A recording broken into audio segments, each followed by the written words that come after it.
Ito na naman. Panibagong parcel na naman after ilang buwan. Ay, madalang lang naman ako mag-order sa online. Basta ang last na order ko nakaraan, parang December.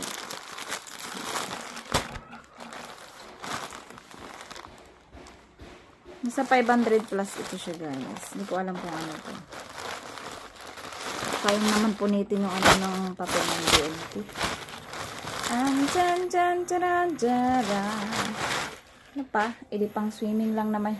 Ay, kaluka. Ganito pala ito kaliit. Akala ko malaki.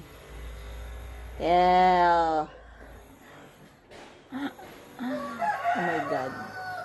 Kaya ko kayo magsuot ng ganito. Tignan nyo naman.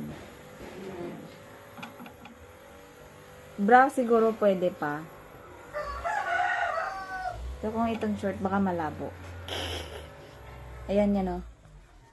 Nilagyan nila ng ano. Ganyan.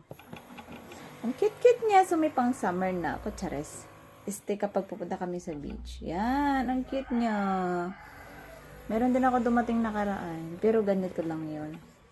Look. Excited na ako suotin to. Ay. Tingnan natin.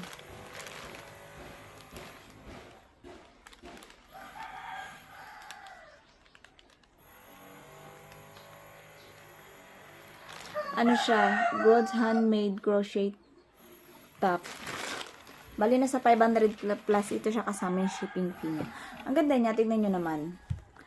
Nag-inquire ako to dyan sa labas. Sa mga malls dyan. Ang mahal niya. Ang terno nasa 800. Samantala pag bumili ka online, makakabili ka na ng worth of 500 plus na. Ano na siya? Terno na siya. Ganyan na. Tapos ito ganyan din. Oh, tignan nyo naman. Hindi ko sure kung kakayanin ko magsuot ng ganito.